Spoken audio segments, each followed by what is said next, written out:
ដល់ថ្នាក់មលួចយំទាំងជិះចាប់ផងមែនទេបើបែបនេះទៅដែរ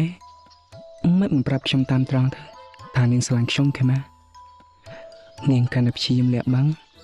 ខ្ញុំកាន់តែចង់បញ្ឈឺចិត្តនាង